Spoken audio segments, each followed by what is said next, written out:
Good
morning, all of you.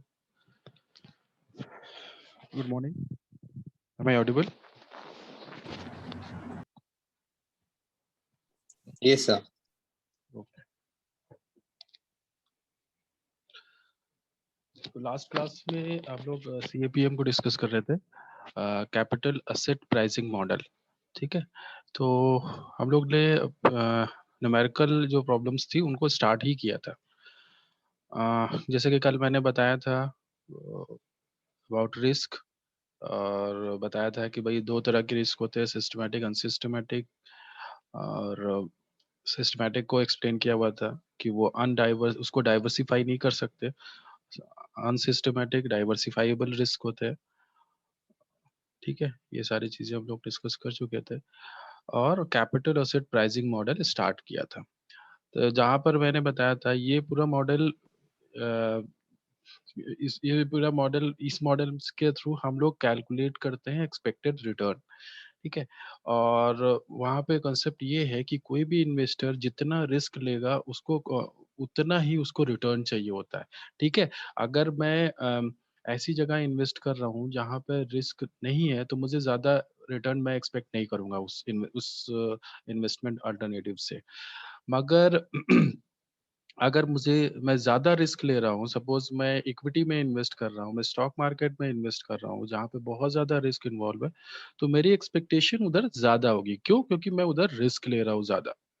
ठीक है, तो उसी कॉन्सेप्ट पर है ये पूरा मॉडल, जहां पर मैंने फॉर्मूला बताया था इसका। CAPM capital asset pricing model में जो फॉर्मूला है एक्सपेक्टेड रिटर्न कैलकुलेट करने का, वो मैंने बताया था RF यानी कि रिस्क फ्री रेट। तो वो तो मुझे चाहिए ही चाहिए, अगर कोई इन्वेस्टर होगा उसको RF यानी रिस्क फ्री रेट तो चाहिए ही चाहिए होगा, प्लस जितना वो रिस्क ले रहा है वो अमाउंट। ठीक है, तो उसी तरह से ये फॉर्मूला भी है, RF यानी risk free rate plus beta यानी कि बीटा से मतलब है आपका सिस्टमैटिक रिस्क। ठीक है, तो रिस्क तो इनको जो है एक तो रिस्क फ्री रेट चाहिए प्लस रिस्क जो ले रहे हैं, उस वजह से इनको ये सारा कैलकुलेशन करना होगा, यानी beta into RM market return minus RF। तो ये सिंपल सा फॉर्मूला है, इसी से हम लोग को कैलकुलेट करना है। बाकी अगर कुछ प्रॉब्लम हो तो आप लोग अभी पूछ सकते हो। अभी तक जो भी जितनी भी चीजें हुई इस टॉपिक से रिलेटेड, अगर उधर कुछ किसी भी पॉइंट में कुछ प्रॉब्लम हो रही है तो अब वो आप लोग पूछ सकते हैं। Excuse me, sir. हाँ, सर मतलब तो जो सीएपीएम मॉडल बेसिकली इसमें अगर हम लोग इसको ब्रीफ में डिस्क्राइब करें तो वही जो हम लोग एसेट से जितना भी हम लोग को प्रॉफिट मिलता है सर वो इसके अंदर मतलब ये कैलकुलेशन जो आपने फॉर्मूला बताया उससे कैलकुलेट किया जाता है। नहीं रिटर्न, हाँ हाँ, देखो यहाँ पे एक्सपेक्टेड रिटर्न कैलकुलेट करते हैं कि कितना कितना मिल सकता है। ठीक है, कितना मिलना चाहिए ये बोल सकते हैं, कितना मिलना चाहिए वो हम यहाँ पर जो है कैलकुलेट करते हैं। ठीक है, ये हमारा यहाँ पे जो है, देखो यहाँ पर जो है मुझे डिसीजन लेना है कि फ्यूचर के लिए मुझे इन्वेस्ट करना है कि नहीं करना है। ठीक है, कि मुझे फ्यूचर के लिए मुझे उस जो है जो भी स्टॉक है उस उधर उस शेयर है उस पे इन्वेस्ट करना है कि नहीं कर रहा है। तो उस लिए ये सारा कैलकुलेशन करते हैं कि भाई वो चेक करने के लिए कि वो जो हमारा स्टॉक वो शेयर है जो वो ओवर प्राइज्ड है या अंडर प्राइज्ड है। इस तरह से कैलकुलेशन करने से हमें पता लग जाएगा कि यो उसका प्राइसिंग सही है कि नहीं सही है, या उधर हमको जो है इन्वेस्ट करना चाहिए या फिर नहीं करना चाहिए। ठीक है, तो यहाँ पर जो बेसिस होता है वो रिस्क होता है कि कितना रिस्क इन्वॉल्व है उस शेयर में। ठीक है, वो एक्चुअल रिटर्न थोड़ी ना हम लोग कैलकुलेट कर पाएंगे, हम तो प्रेडिक्ट कर पाएंगे कि भाई रिस्क के बेसिस पे उस स्टॉक पे मुझे कितना रिटर्न मिलना चाहिए, एक्सपेक्टेड रिटर्न।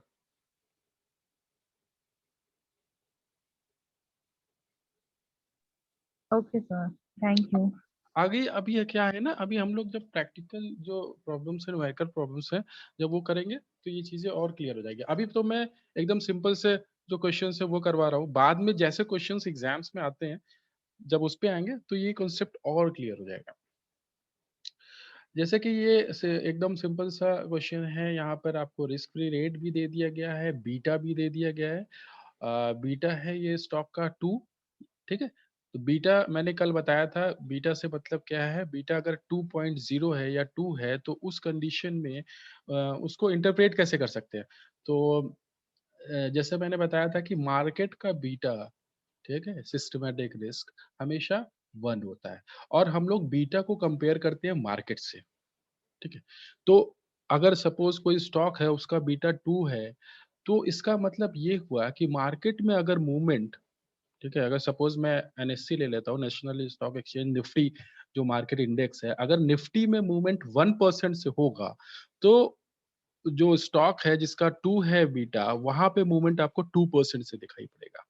यानी बहुत रिस्की ये स्टॉक है, बहुत रिस्क है यहाँ पे, क्योंकि अगर मूवमेंट मतलब अपवर्ड डाउनवर्ड दोनों तरफ हो सकता है ना। अगर मार्केट सपोज बियरिश है, प्राइसेस गिरने लगे तो यहाँ तो डबल रेट से प्राइसेस गिरेंगे इस स्टॉक में। तो इस वजह से ये बहुत रिस्की स्टॉक है अगर बीटा आपका 2 है। ठीक है, बीटा आपका 2 हो सकता है, 1 हो सकता है, 0.5 हो सकता है कि मार्केट मतलब मार्केट से कम मूवमेंट जिस स्टॉक में होते हैं, जो जैसे कि कल हम लोग ने इन्फोसिस का एग्जांपल दिया था, वहाँ पर 0.5 था बीटा, तो यानी कि वहाँ पे जो है वॉलेटिलिटी उसकी कम है, फ्लक्चुएशंस कम होते हैं उधर। तो वो चीज़ है यहाँ पर। तो यहाँ पे इनके पास रिस्क फ्री रेट है, मतलब जो ऐसा रिस्क फ्री रेट मतलब 2% है इनका। ठीक है, मतलब 2% अगर कोई रिस्क फ्री रेट से मतलब आप लोग समझ रहे होंगे कि ऐसा रेट जहां पर आपको कोई भी रिस्क नहीं लेना है और आपको उतना रिटर्न मिल रहा हो। ठीक है, जैसे कि मैंने एग्जांपल दिया था बॉन्ड का, डिबेंचर का। तो अगर आप वहां जाते हो या एफडी का, ठीक है, अगर आप उधर इन्वेस्ट करते हो तो उधर आपको कोई भी रिस्क नहीं लेना पड़ता और आपको 2%, 4%, 6% रिटर्न मिल जाता है। तो उसी रेट की ये बात कर रहे हैं। तो ये आपका रिस्क फ्री रेट यहाँ पे 2% है, बीटा 2 है, और expected market return over the period market return है 10%। तो इस बेसिस पे आपको एक्सपेक्टेड रिटर्न कैलकुलेट करना है। तो वही फॉर्मूला जो अभी हम लोग ने बात की थी, आरएफ यानी risk free rate 2 plus beta भी 2 ही है, 2, और उसके बाद market return minus risk free rate. ठीक है, ये फॉर्मूले में रख दिया। ये इन जो कैलकुलेट करने के बाद जो वैल्यू आई, जो आपका एक्सपेक्टेड रिटर्न आया वो 18% आया। ठीक है, यानी आपकी एक्सपेक्टेशन है कि भाई एक्सपेक्टेड जो आपका रिटर्न है वो 18% है उस स्टॉक से। ठीक है, यहाँ पर एक और चीज होती है रिक्वायर्ड रिटर्न। ठीक है, रिक्वायर्ड रिटर्न मतलब मुझे कितना चाहिए। ठीक है, सपोज अभी ये क्वेश्चन में रिक्वायर्ड रिटर्न दे दिया होता 20%, तो मुझे 20% चाहिए, लेकिन मैं कैलकुलेशन करने के बाद जो कैलकुलेटेड रिटर्न आ रहा है, जो एक्सपेक्टेड रिटर्न आ रहा है वो 18% आ रहा है। मुझे तो 20 चाहिए, तो मैं तो मैं बिल्कुल नहीं जाऊंगा कि भाई मुझे 20 नहीं मिल रहा है, मैं कैसे जाऊं।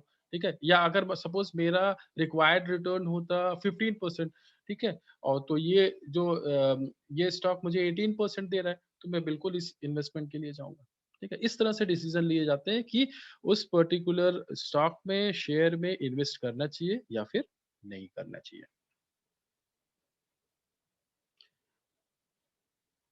आगे बढ़ते हैं। ये अगला क्वेश्चन है। इसको आप लोग भी कॉपी पेन ले लो, उसको करने की कोशिश करो।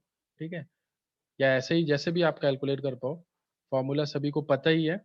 और यहाँ पर देखिए, expected return on the market portfolio equal to 12%, यानी मार्केट जो रिटर्न है वो है 12%। RM, the current risk free rate is 6%, RF 6%। ठीक है, और what is the required return, what is the required return on stock with beta। अच्छा, यहाँ पे व्हाट इज रिक्वायर्ड नहीं हो, यहाँ पे एक्सपेक्टेड रिटर्न होना चाहिए, वो इन्होंने थोड़ा सा मेरे ख्याल से गलत लिखा हुआ। What is the expected return on the stock with a beta of rupees 0.66। ठीक है, बीटा इन स्टॉक का है 0.66। अभी आपको बताना है एक्सपेक्टेड रिटर्न। करिए, बताइए मुझे क्या हो सकता है।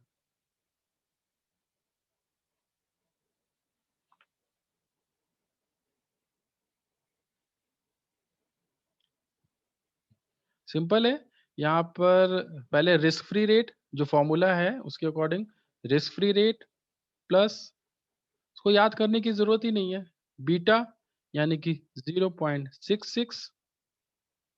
उसके बाद आपका आ जाएगा मार्केट रिटर्न माइनस आपका रिस्क फ्री रेट। सिंपल, इसको कैलकुलेट कर लो। इसके दो, देखिए दो पार्ट है, एक पहला है रिस्क फ्री रेट, दूसरा है आपका रिस्क। ये रिस्क वाला पार्ट है, आप जो रिस्क ले रहे हो उसके लिए आपको इतना चाहिए, और रिस्क फ्री रेट तो चाहिए ही आपको। इस तरह से अगर आप लोग समझने की कोशिश करोगे तो फॉर्मूला में कुछ है नहीं।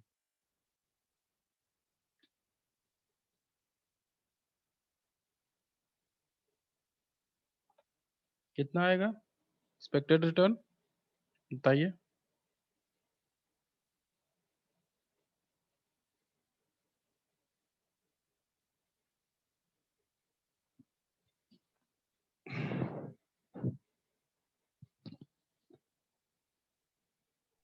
सर 9.96। करेक्ट, 9.96, ये आपका आ गया एक्सपेक्टेड रिटर्न। ठीक है, अगर सपोज यहाँ पर रिक्वायर्ड रिटर्न 10% होता, मतलब मुझे 10% चाहिए, तो मेरा डिसीजन क्या होता है इधर।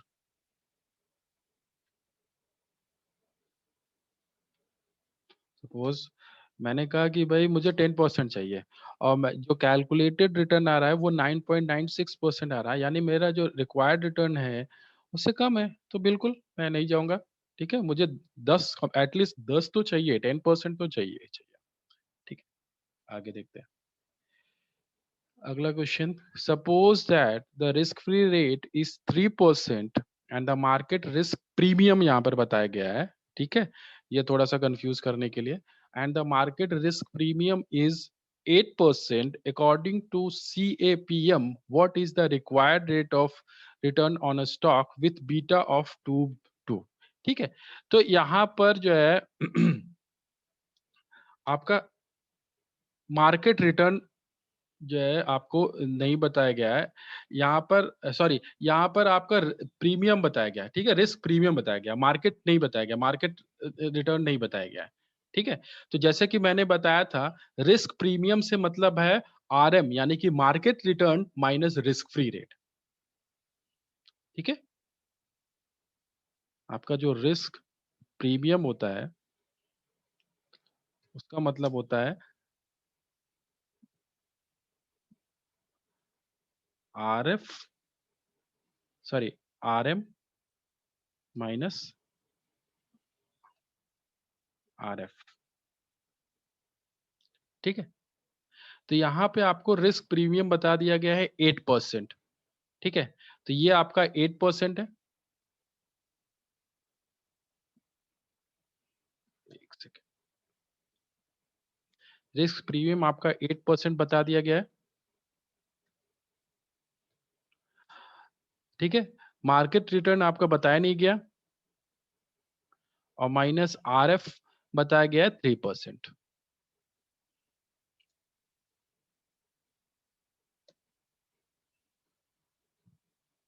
ठीक है, तो कोई दिक्कत नहीं है। अगर आपको मार्केट रिटर्न पता भी करना है तो बिल्कुल आप पता कर सकते हो। ठीक है, 11% वो दिख रहा है आप लोगों को, वो भी आ सकता है, या फिर आप डायरेक्ट इस तरह से कैलकुलेशन डायरेक्ट भी कर सकते हैं, कोई दिक्कत नहीं है। ठीक है, अगर मुझे यहाँ पर मार्केट रिटर्न पता करना है तो बिल्कुल 8+3 यानी कि ये आपका RM हो जाएगा, यानी कि मार्केट रिटर्न हो जाएगा। सेकेंड, आपका जो क्या प्रॉब्लम, हाँ,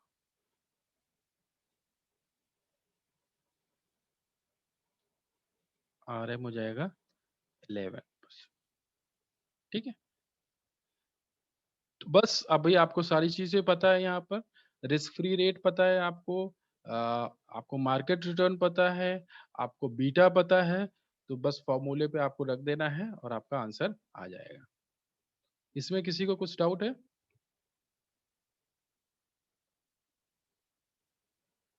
इस क्वेश्चन में किसी को डाउट है? नहीं है? ठीक है। देखिए, कोई भी चीज़ है वो हो सकता है कभी ऐसा भी होता है कि वो रिस्क फ्री रेट ना बताएँ, ठीक है? या हो सकता है वो मार्केट रिटर्न ना बताए, या हो सकता है बीटा ना बताए। कोई भी चीज़ मिसिंग हो सकती है, आपको उस मिसिंग चीज़ को आपको कैलकुलेट करना हो सकता है। Next, the required return on the particular stock is, हाँ, ये क्वेश्चन वैसा ही है जैसे हम लोग अभी अभी मैं बात कर रहा था। यहाँ पे रिक्वायर्ड रिटर्न बता दिया है इन्होंने, ठीक है? मतलब आपको कितना चाहिए, रिक्वायर्ड रिटर्न ऑफ स्टॉक। तो मैंने ये पहले से सोच लिया, सपोज़ मैं इन्वेस्टर हूँ, मैंने सोच लिया कि मुझे 14% तो चाहिए रिटर्न। अब मैं कैलकुलेट करूँगा, अगर वो 14 से ज़्यादा होगा, तब तो मैं इन्वेस्ट करूँगा, वरना मैं, या 14 या 14 से ज़्यादा होगा तो तब तो मैं इन्वेस्ट करूँगा, वरना मैं नहीं करूँगा। ठीक है? तो the required return on a particular stock is 14% according to CAPM. The stock's beta is 1.5. तो 1.5 बीटा से मतलब है अगर मूवमेंट 1% से मार्केट में होगा तो इस स्टॉक का मूवमेंट 1.5% से होगा, यानी कि रिस्क ज्यादा इन्वॉल्व है इस स्टॉक में, रिस्की है ये स्टॉक। ठीक है, what is the risk free rate if expected return on a market, अच्छा, यहाँ पर रिस्क फ्री रेट पूछा है, if the expected return on a market portfolio is 10%। ठीक है, अच्छा, वही चीज मैंने बताई, यहाँ पर मिसिंग है आपका रिस्क फ्री रेट, तो वही सेम फॉर्मूला पे आपको सारी चीजें रखनी है। और जो है देखिए, यहाँ पे एक्सपेक्टेड रिटर्न आपका बता दिया गया है, आपका वन बीटा भी बता दिया गया, आपका पोर्टफोलियो आपका जो है ये मार्केट पोर्टफोलियो रिटर्न भी बता दिया गया है, आपको बस खाली जो है रिस्क फ्री रेट पता करना है। एक चीज ये मिसिंग है, तो उसी फॉर्मूले पे आपको रख देना है और आपका वो वैल्यू आ जाएगी। इसमें भी कुछ प्रॉब्लम नहीं है। थोड़ा-सा जो कोई अलग क्वेश्चन हो तो वो हम लोग करते हैं। ये तो वही उसी फ़ॉर्मूले पे सीधे-सीधे हो जा रहा है, इसमें कोई दिक्कत नहीं है।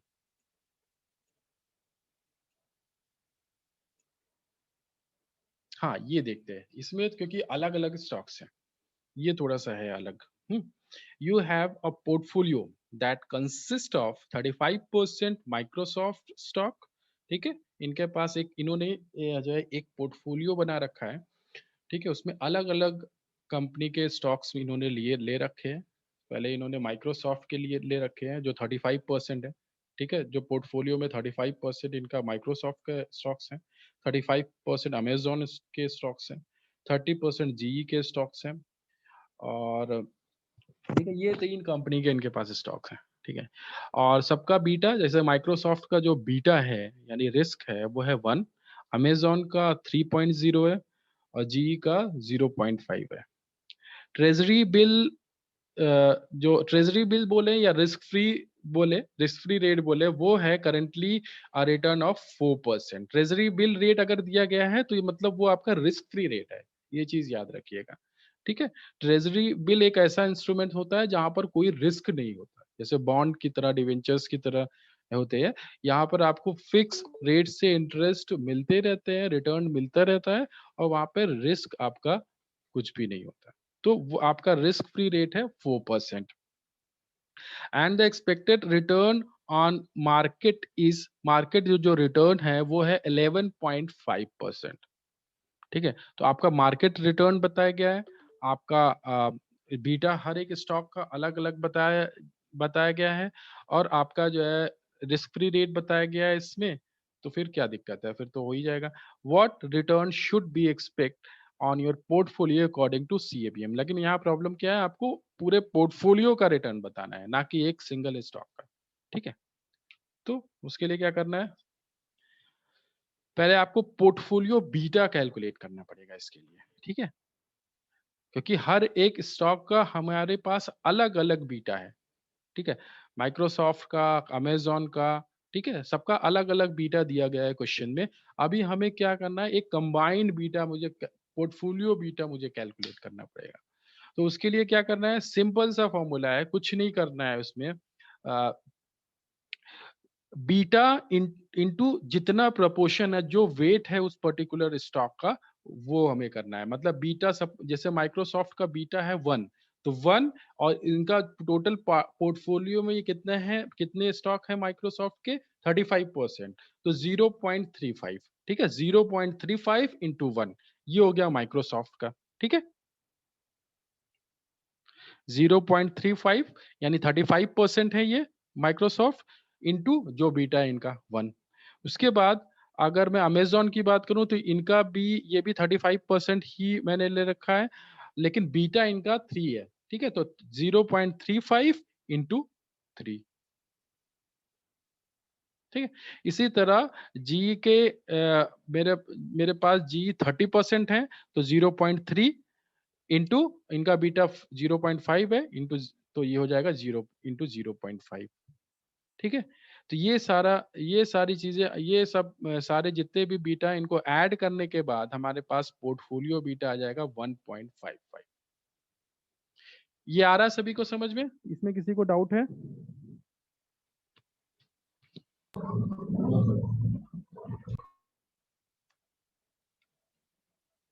No sir. नहीं डाउट है? ठीक है, यहाँ पे इस तरह से भी कर सकते हैं। सर हाँ, हाँ, किसी को कुछ प्रॉब्लम है, सर ये, बताओ। Yes sir. हाँ, बताओ। सर ये बीपी से आपने जो लिया है, ये पोर्टफोलियो बीटा लिया है आपने? हाँ, पोर्टफोलियो बीटा, बीपी मतलब पोर्टफोलियो बीटा। Okay sir. इसको इस तरह से भी बोल सकते हैं, weight into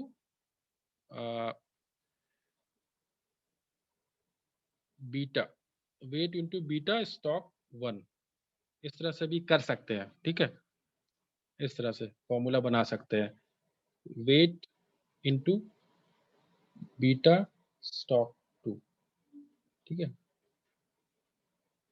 weight into beta stock 3। ठीक है, इस तरह से भी कर सकते हैं।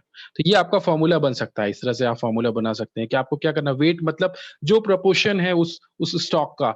मैंने अमेजॉन का 35% लिया हुआ है, मैंने माइक्रोसॉफ्ट 35% लिया हुआ है, मैंने जी के 30% शेयर लिए हुए हैं।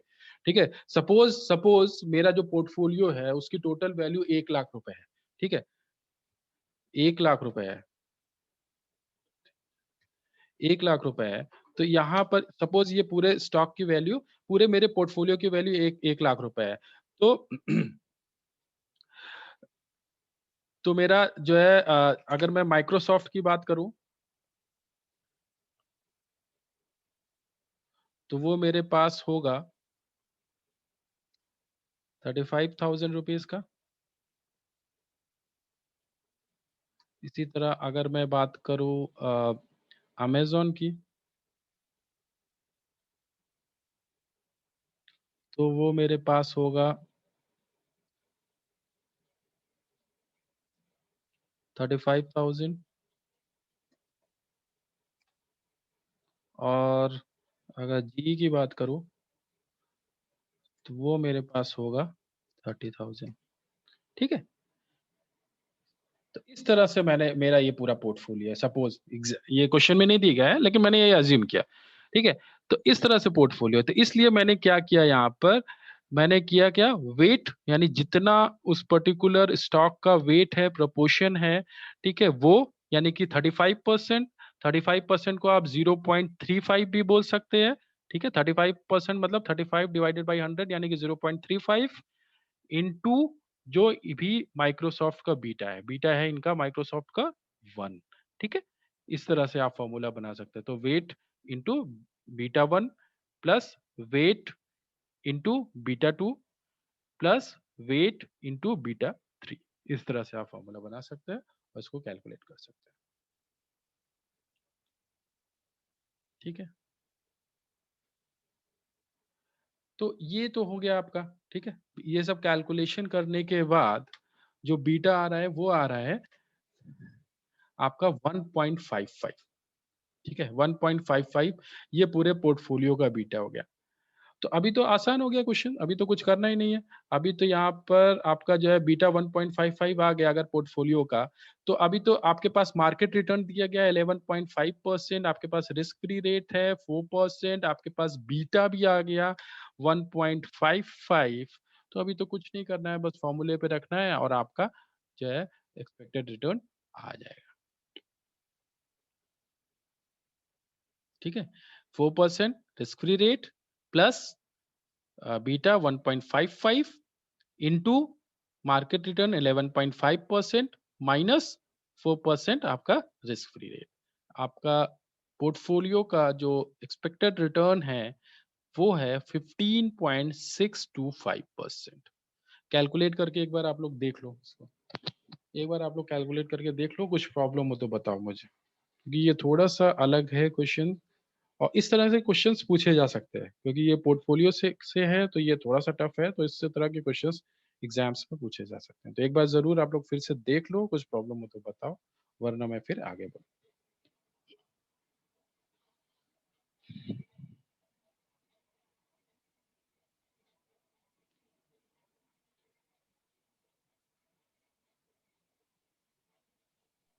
सर हाँ बताओ। सर एक बार क्वेश्चन की स्लाइड स्क्रीन पे कर दीजिए ना, जो अच्छा, क्वेश्चन है इसका। ये है क्वेश्चन। ओके।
ठीक है, तो मेरे ख्याल से अभी किसी को कुछ प्रॉब्लम नहीं है, मैं यही एज्यूम कर रहा हूँ।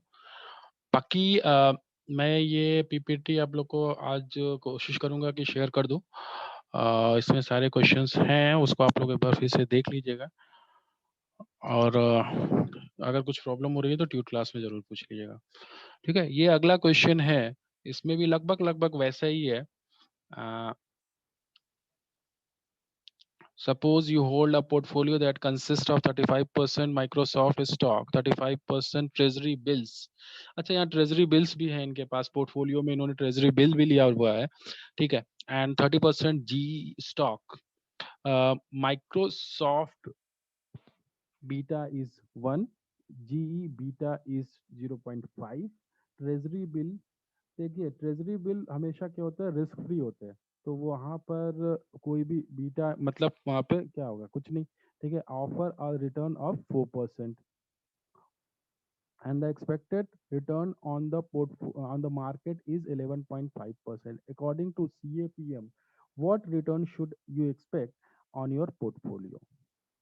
ये वैसा ही क्वेश्चन है, इसमें ज़्यादा बस खाली इन्होंने जो ट्रेजरी बिल इसमें ऐड कर दिया है, तो ट्रेजरी बिल से तो कोई लेना देना नहीं है वहाँ पर। जैसे मैंने बताया वहाँ बीटा क्या होगा, जीरो, ठीक है। क्यों? क्योंकि वहाँ तो रिस्क होता ही नहीं ना, वो तो रिस्क फ्री इंस्ट्रूमेंट है, तो वो तो ट्रेजरी बिल में तो रिस्क होता ही नहीं है, तो वहाँ पे जो बीटा होगा वो जीरो। बाकी कैलकुलेशन सेम वैसे ही करना है जैसे हम लोग ने लास्ट क्वेश्चन में किया हुआ है। देखिए यहाँ पर पोर्टफोलियो बीटा निकालने के लिए 0.35 इंटू जीरो कर दिया, तो ये आपका, ये तो जीरो ही हो जाएगा टोटल। बाकी ये जो दो स्टॉक्स हैं इनका आपको पोर्टफोलियो बीटा निकालना है और उसी तरह से सारे कैलकुलेशन कर देने हैं जैसे अभी किया हुआ है। तो इसमें आप लोग देख लीजिए एक बार, कोई कंफ्यूजन हो तो सारा कैलकुलेशन वैसा ही है। पहले क्वेश्चन पढ़ लीजिए, फिर मैं आपको आंसर सोल्यूशन दिखाता हूँ। क्वेश्चन पहले ठीक से पढ़ लीजिए। Suppose you hold a portfolio consist of 35% Microsoft stock, 35% Treasury bills, and 30% GE stock. Microsoft beta is 1, GE beta is 0.5, Treasury bill offer a return of 4%, यानी risk free rate 4%, and the expected return on the market is 11.5%. ठीक है, ये इतना information यहाँ पर दी गई है। अभी सोल्यूशन देखें और इसको देखिए और बताइए कुछ प्रॉब्लम है तो।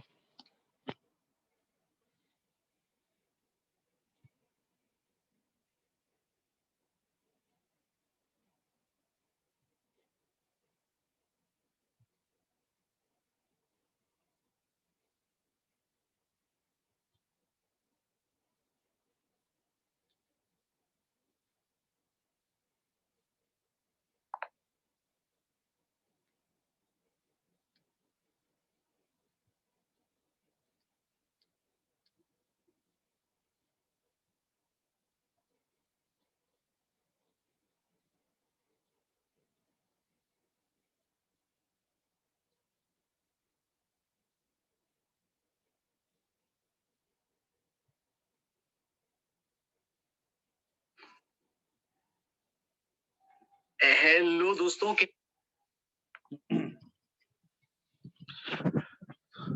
ठीक है, फिर अगला क्वेश्चन देखते हैं। अब देखिए कुछ ऐसे क्वेश्चंस देखेंगे हम लोग जो क्वेश्चन पेपर में आए हुए हैं, ठीक है।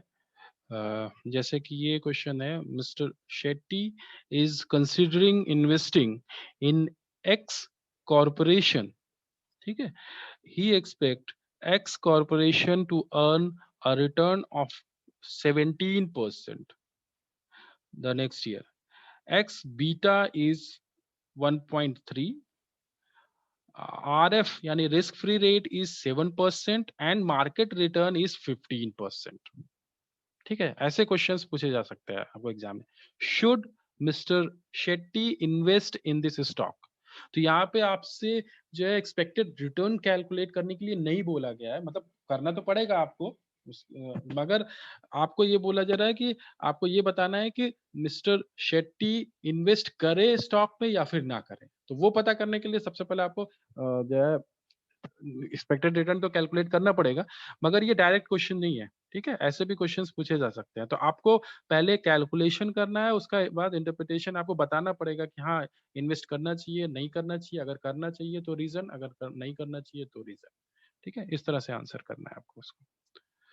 तो यहाँ पर पहले तो आप लोग ऐसा करो कि एक्सपेक्टेड रिटर्न निकाल लो, ठीक है। आप सभी लोग यहाँ पर आपको क्या चीजें चाहिए एक्सपेक्टेड रिटर्न निकालने के लिए, सबसे पहले रिस्क फ्री रेट जो यहाँ पर दिया गया है 7%, ठीक है। मैं लिखता रहता हूँ, एक सेकेंड।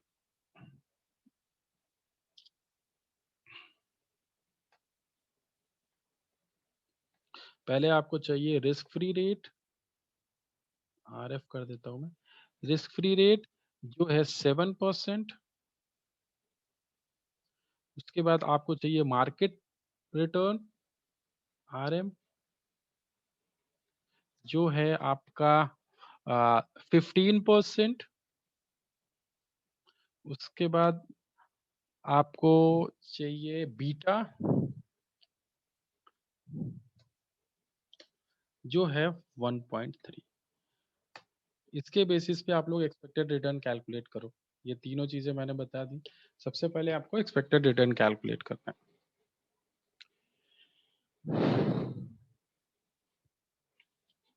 सर 20%। 20%। सर ओके 17.4 नहीं होगा। 17.4 है। 17.4 है। ओके चलो देखते हैं फिर क्या सही है। हाँ 17.54 है करेक्ट। यहाँ पर देखिए बताया गया 7% आपका रिस्क फ्री रेट है प्लस बीटा 1.3 और इधर हो गया आपका मार्केट रिटर्न माइनस RF यानी रिस्क फ्री रेट। ठीक है, ये कैलकुलेशन करने के बाद वैल्यू आ रही है 17.4% करेक्ट। अब क्या करना है, अब आपको कंपेयर करना है, जैसे मैंने पहले बताया था रिक्वायर्ड रिटर्न से कैलकुलेट करना है। ठीक है, सॉरी सॉरी रिक्वायर्ड रेट से आपको कंपेयर करना है। ठीक है, यहाँ पे जो रिक्वायर्ड रिटर्न है वो है आपका पहली लाइन में दिया गया है, he expect X corporation to earn a return of rupees of 17%। ठीक है, तो उसको 17% रिटर्न चाहिए। ठीक है, लेकिन जो कैलकुलेटेड जो रिटर्न आ रहा है, जो एक्सपेक्टेड कैलकुलेटेड रिटर्न आ रहा है वो आ रहा है 17.4%। ठीक है, तो जितना मुझे चाहिए उससे ज्यादा रिटर्न आ रहा है तो बिल्कुल मैं इन्वेस्टमेंट के लिए जाऊंगा। तो इस तरह से आपको आंसर करना है। The actual return is actual नहीं बोल सकते इसको, इसको कैलकुलेटेड बोलेंगे। ठीक है, एक्चुअल रिटर्न अभी कहाँ पता है, आप तो डिसीजन ले रहे हो ना कि जय भाई इन्वेस्ट करना चाहिए कि नहीं करना चाहिए, तो आप तो फ्यूचर के लिए डिसीजन ले रहे हो। तो अभी एक्चुअल कैसे पता चलेगा, एक्चुअल तो जब वो टर्म वो पीरियड खत्म हो जाएगा तब आपके पास जो हाथ में आएगा वो आपका एक्चुअल रिटर्न होगा ना। तो ये मुझे गलत लग रहा है, आप यहाँ कह सकते हो calculated return. The calculated return is less than equilibrium return, जो मेरा मतलब एक्सपेक्टेशन जो एक्सपेक्टेशन थी वो रिटर्न से कम है, 17 से कम है, सॉरी 17 से ज्यादा है सब जो आपका कैलकुलेटेड रिटर्न है, जो आपकी एक्सपेक्टेशन थी उससे ज्यादा आपको कैलकुलेटेड रिटर्न मिल रहा है। He should not by the, एक सेकेंड, ये क्या प्रॉब्लम हुई है, कुछ प्रॉब्लम लग रही है मुझे, एक minute. You should not by the stock is overvalued and it's price may fall.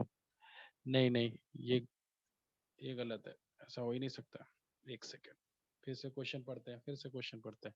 Mister Shetty is considering investing in x corporation, he expect X corporation to earn return of rupees 17% the next year. X beta is 1.3, R is, हाँ ठीक है, लेकिन अगर मेरी expectation 17% है और जो calculated amount जो आ रहा है रिटर्न वो 17.4 है, तो इसका मतलब बिल्कुल आपको इन्वेस्टमेंट के लिए जाना चाहिए। और वो ये मुझे लग रहा है थोड़ा सा इसमें यहाँ पे प्रॉब्लम है।